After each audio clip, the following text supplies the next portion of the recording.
Assalamualaikum warahmatullahi wabarakatuh. Selamat malam semuanya. Perkenalkan, nama saya Dwi Kusmawati. Saya dari Prodi Ilmu Administrasi Negara. Di sini saya akan menjelaskan tentang dampak urbanisasi serta tantangan dan masalahnya terhadap pertumbuhan perkotaan. Pembahasan mengenai kota dan perkembangannya tidak dapat dilepaskan dari pembahasan terhadap proses urbanisasi sebagai fenomena global.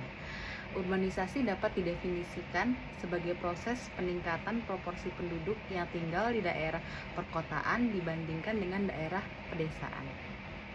Proses ini seringkali melibatkan migrasi penduduk, pertumbuhan kota, dan perubahan dalam cara hidup masyarakat.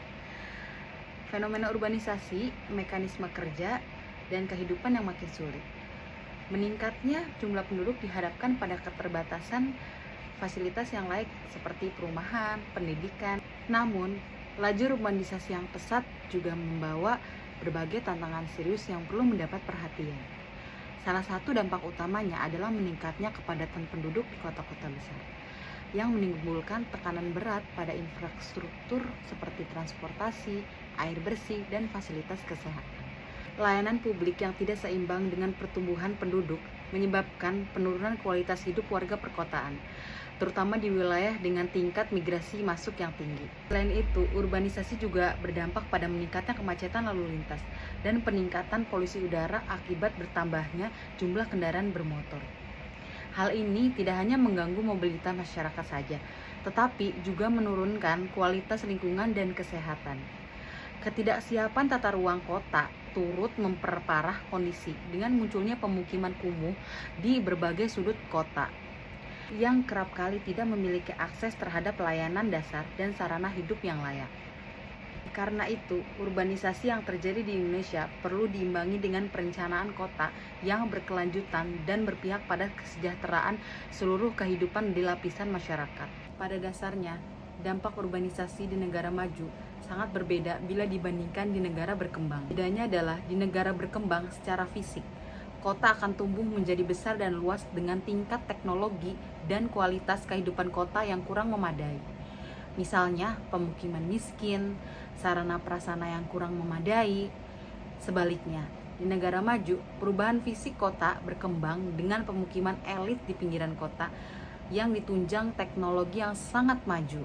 Di antara hal-hal penting yang ditemukan mengenai perbedaan pertumbuhan kota dan urbanisasi di negara maju dan di negara berkembang adalah bahwa di negara berkembang pertambahan penduduk secara alami lebih memainkan peran yang sangat penting dalam pertumbuhan kota.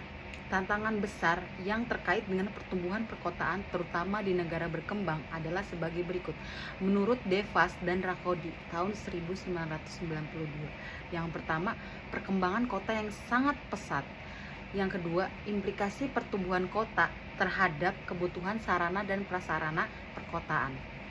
Yang ketiga, alasan pertumbuhan perkotaan dan kota-kota yang lain yang terus berlanjut. Namun, pertumbuhan perkotaan dan proses urbanisasi menjadi masalah di negara-negara yang sedang berkembang karena gagalnya menanggulangi dampaknya. Jadi, bukan pertumbuhan kota itu sendiri yang menjadi masalah, tapi laju pertumbuhan yang sangat pesat di luar kapasitas institusional, administratif, dan finansial untuk menanggulanginya. Sebagai gambaran overview terhadap berbagai masalah perkembangan atau urban problem dikemukakan oleh Bernd William tahun 1983. Yang pertama, kota raksasa. Yang kedua, kepadatan berlebih. Dan yang ketiga, kekurangan sarana prasarana serta pemukiman kumuh dan liar, dan kemacetan lalu lintas yang sudah seperti dijelaskan di atas.